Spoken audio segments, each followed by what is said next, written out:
Well, I hope that you've had a chance to read the passage in the story, or been able to read in your Bible with the bookmark on what we're going over today. One thing I want to clear up is today I'm just going to use the names Abraham and Sarah instead of getting confused myself as we're jumping back and forth between Abram and Abraham and Sarai. So unless I'm reading directly from Scripture where it says the other one, I'm just going to say Abraham and Sarah. So we'll just kind of get that out of the way, so that way we're not confused or anything on what's going on. One thing I noticed as I was reading this, and I'm sure you've noticed this before, is that God doesn't always make sense. God just doesn't always make sense, does he? He's a little hard to figure out sometimes, especially in who he chooses to do great things for him. You see, the people that he chooses just kind of dumbfounds us. It makes us think, why in the world would you choose that person? It just makes no sense. In fact, we often see that God often picks the most unlikely people. He often picks the most unlikely person to do amazing things. We'll go through some of these as the story goes on, but one of these is obviously Rahab.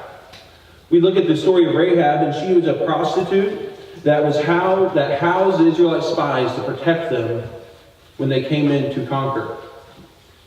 She was also someone who many people just wouldn't even talk to, Jews especially, yet it was through her that allowed the Israelites to conquer Canaan and get the promised land that they were told they would receive. And not only that, but we see that she was the great-great-grandmother of a king. A prostitute was the great-great-grandmother of a king. Then we have this great-great-grandchild of Rahab's, who is David, who isn't of royalty or anything as of yet. In fact, he's the youngest and smallest of all of Jesse's sons. He's a shepherd boy. And eventually, after he does become king, he's an adulterer. And yet this is the person that's been said that he's after God's own heart, and he becomes an ancestor of Jesus. In fact, it's of his line that it says that Jesus will be king through. It is through King David. Then we have someone like Mary, who is an unmarried young teen in a backwards part of Judea. No one would expect her to do anything special. Yet because of who she was and how she believed in God, she becomes the mother of Jesus. Then we have Peter, who is constantly sticking his foot in his mouth and is uneducated and is a Jewish fisherman. And to be honest, also a little bit of a hillbilly, we might say. And yet this is the person that God chooses to be one of his inner three apostles and to give the sermon upon all sermons at the day of Pentecost, where 3,000 people will commit their lives to Jesus. And then we see Paul, who was not uneducated. In fact, he was very educated, and he was a zealous Jewish Pharisee. Yet he was also the primary persecutor of Christianity in the early church. He was responsible for numerous deaths of Christians and imprisonments of Christians. Yet this person, who honestly would have been looking down upon Gentiles as a Jewish Pharisee, was chosen to be the apostle to the Gentiles. You see, God chooses very unlikely people. In fact, you could even say this about Abraham. Something that we know of Abraham is that he is the father, or his father was an idol maker. His dad was someone who made idols for a living. And yet this is the person that God chooses to build his kingdom, nation through. In fact, if we even think a little bit farther into Abraham's life, we know that he's past his prime. He's no longer in the prime of life. He's an older man. And at that, not just is he older, but him and his wife are infertile. And yet God looks at them and looks at this unlikely person and says, I'm going to make you the father of my nation. This unlikely man. This is what God does. He doesn't choose who he expects, but he chooses the people we don't expect. And the question we have to ask ourselves is why? Why does God do this? And to be clear, he does this to shine a light on himself, on his glory. He wants to make sure that people know that it's not because of earthly means that these people are doing these things, but it's only because of God. That is why these things are happening. You see, the story is about God's glory and what he is doing, not what people can do. It's about what God is doing, and it shows that he has the power to use anyone for his purpose. He can use anyone and everyone to do what he wants them to do. So the first question I want to ask today is, what allows God to use these unlikely people? What allows God to use these unlikely people like Rahab and David and Mary and Peter and Paul and even Abraham in our story today? What allows God to use them? And the answer is simple. It's faith. What allows God to use these unlikely people is that each one of these people had tremendous faith. Rahab had faith that God would save her from the destruction that would be brought upon Canaan. David had faith that God would make him a great king and that he would protect him in all these times. If you've ever read the story of David, you'll realize that he seemed to always be on the run for his life. And yet God kept him safe, and he had faith that he would do so. Mary was deemed appropriate to have Jesus because she had faith. Peter, maybe more than any of the apostles, had faith, especially when he steps out of the boat and on the water. All because Jesus is out on the water. Peter had faith that God could do anything. And Paul had faith in Jesus that he would keep him going no matter what he went through. And in our story today, Abraham had faith that even at his advanced age, God could do amazing things.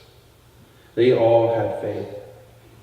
I want to begin today by reading the story of Abraham, or at least a couple sections of the story that are appropriate for us today. The first section is Genesis 12, 1 through 4. And this is where we see Abraham and God talking. And God is telling Abraham what he's going to do through him. So in chapter 12, verses 1 through 4a, you see this.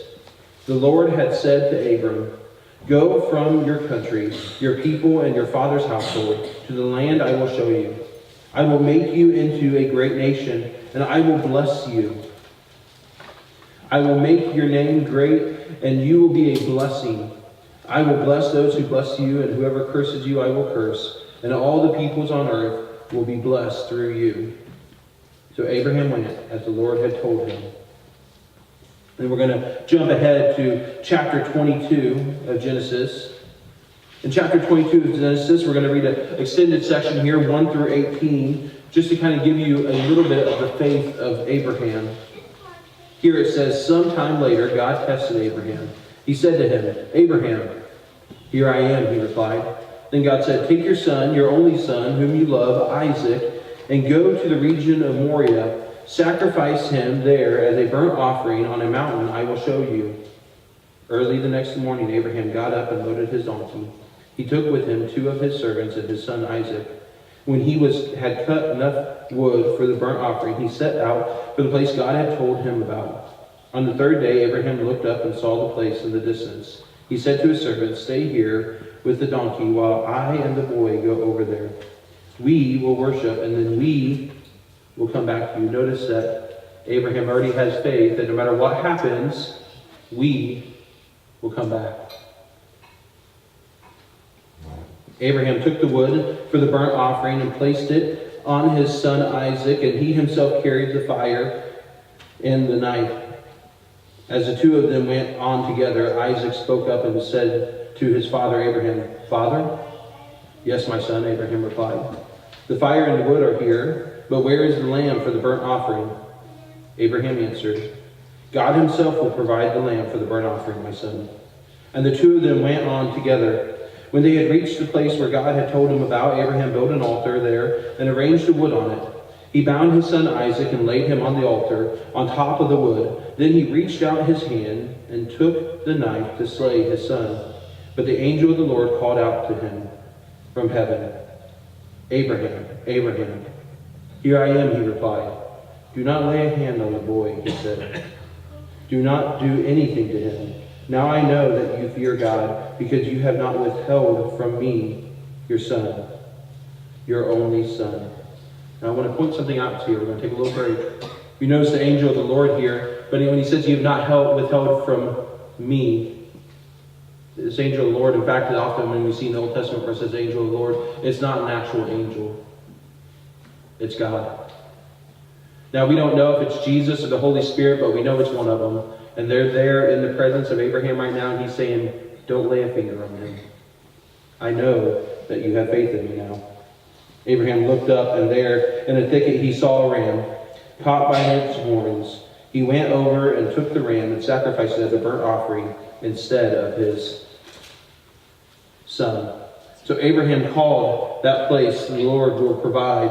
And to this day it is said, "On the mountain of the Lord it will be provided."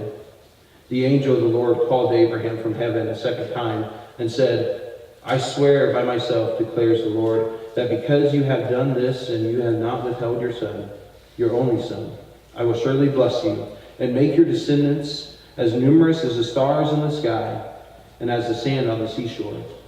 Your descendants will take possession of the cities of their enemies, and through your offspring all nations on earth will be blessed, because you have obeyed me."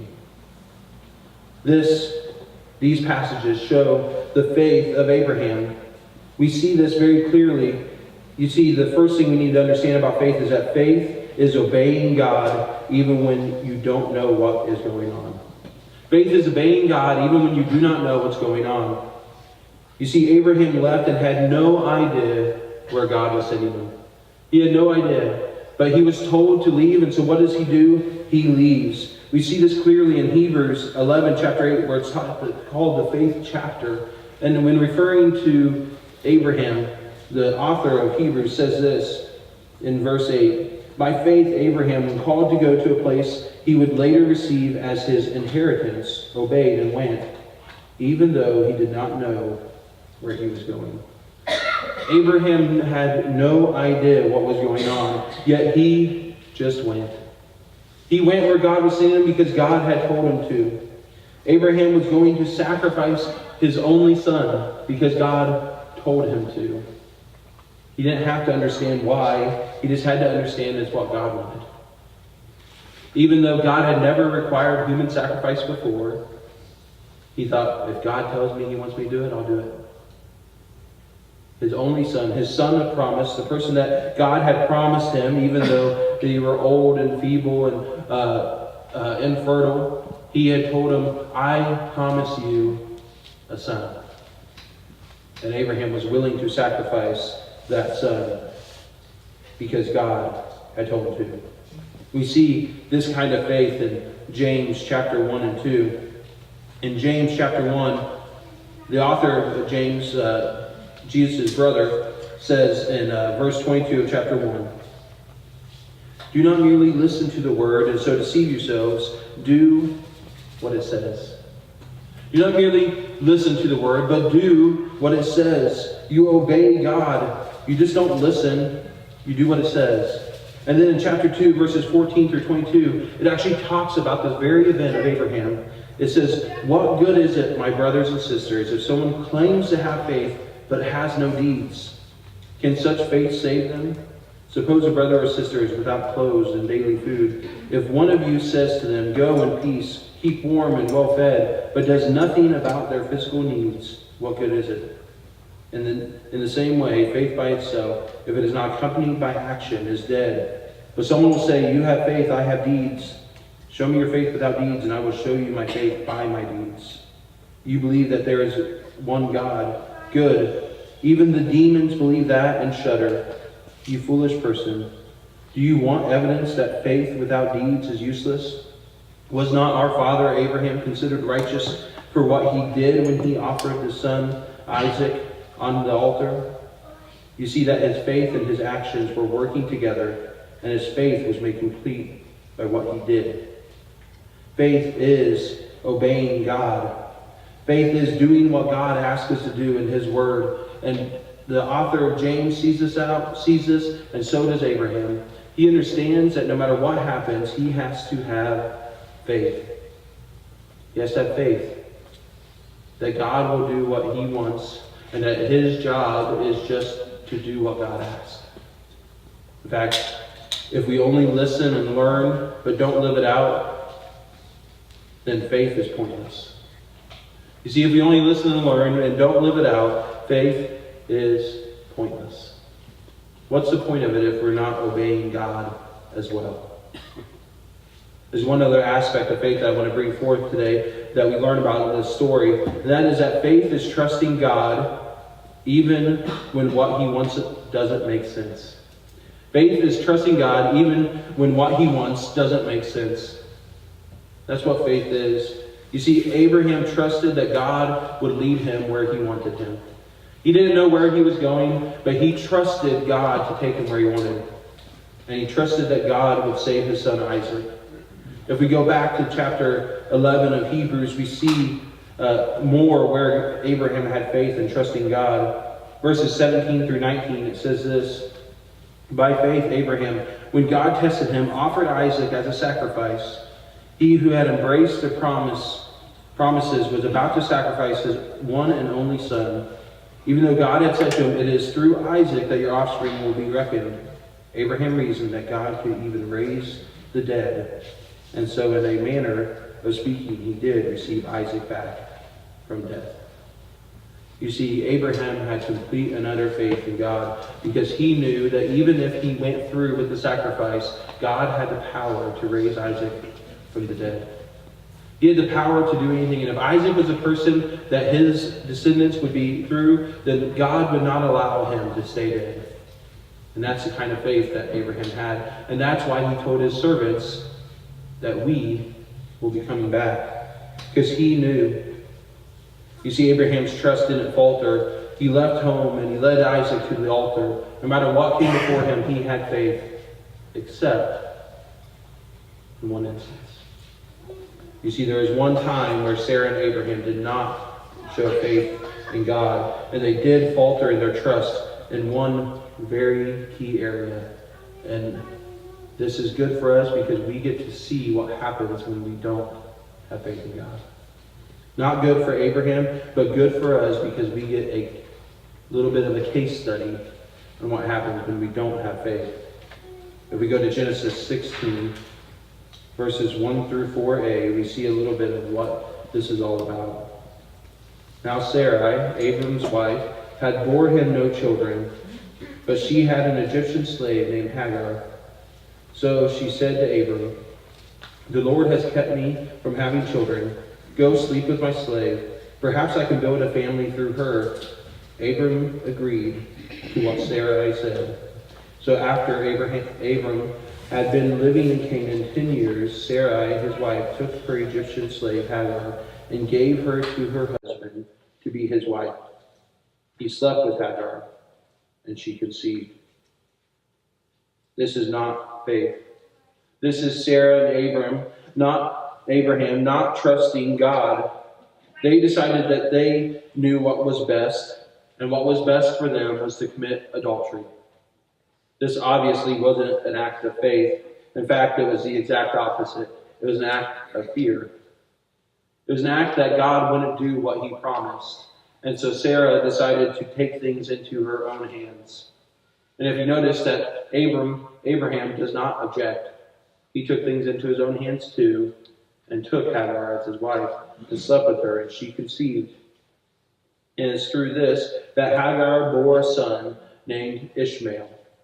And we see this story pick up, and there's a little something that happens with Ishmael because Sarah is jealous of Hagar and what's happened. And after Sarah has a baby of her own, and Isaac, there's tension.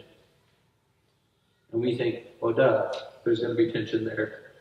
And there's tension because Sarah wants Isaac to be the favored, and yet Ishmael's getting this attention.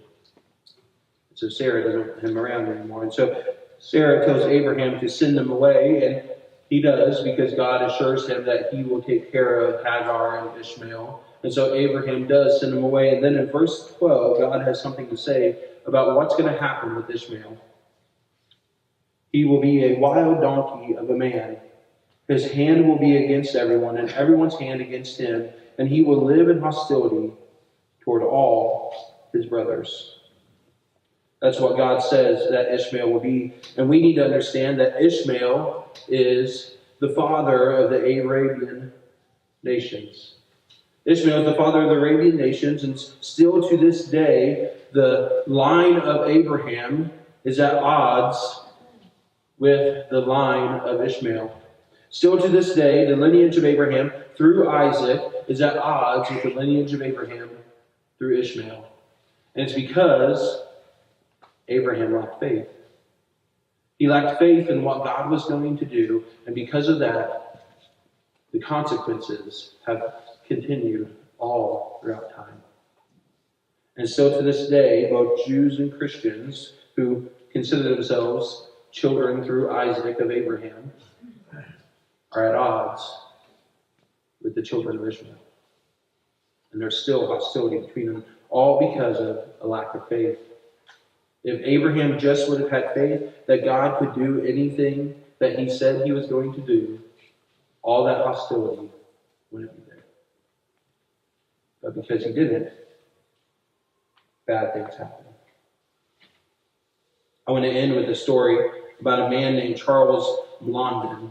Some of you may have heard of Charles Blondin before, not necessarily in our lifetime, but on September the 14th of 1860, Charles Blondin was the first person to cross Niagara Falls on a tightrope. Now you have to understand Niagara Falls, if you've never been there in person, which I have, which is a majestic place to go. If you ever get a chance, I definitely recommend it. It's a beautiful place, but it is vast. And I definitely would not want to cross that thing on anything, let alone a tightrope, because there's so much water pushing down. It seems like anything that fell in there would certainly die. Yet Charles Blondin decides that he's going to cross it on a tightrope, 11,000 feet across and 160 feet above the water. He crosses on this tightrope. He did this many times in his life, all before great crowds who were just ecstatic to see him do so. In fact, once he even crossed this tightrope on stilts. He crossed the tightrope on a bicycle. He did so in the dark. He even did so blindfolded. Once he carried a small fire oven and carried it across. In the middle, he sat down, cooked an omelet, ate the omelet, and walked back across. This man was a bit crazy, you might say, but he was very good at what he did. He was very good at walking this tightrope. One day, he had a wheelbarrow, and he put a sack of potatoes in it. And he crossed the tightrope with a sack of potatoes and went back and forth a couple times to show how good he was at pushing this wheelbarrow across the tightrope. Well, he got to one of the sides, and he asked all the crowd that had gathered, and said, "Do you believe I can push a person in this wheelbarrow across the tightrope?" Well, of course, the crowd, seeing all the amazing things he'd done, shouts yes, and then Blondin looks at them and says, "Who wants to get into the wheelbarrow?" You see, they all believed that he could do it, but they didn't have the faith that he could do it. And sure enough, no one volunteered. It's one thing to say someone can do something. It's another thing to have faith that they can do it. Today, we look at the upper story, and we see the upper story, which is God's story of Abraham. We see this story where Abraham, and through his line, we get the nation of Israel, and through that, we get Jesus, and through that, we get us today.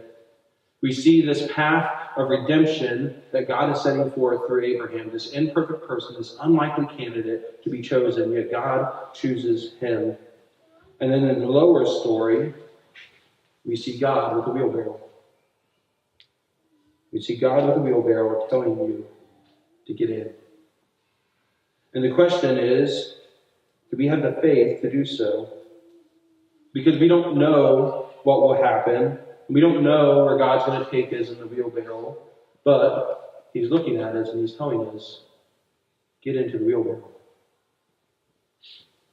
And our call as faithful people is to obey him and to trust him, even if we don't know where he's going, And to be honest, it doesn't make a lot of sense.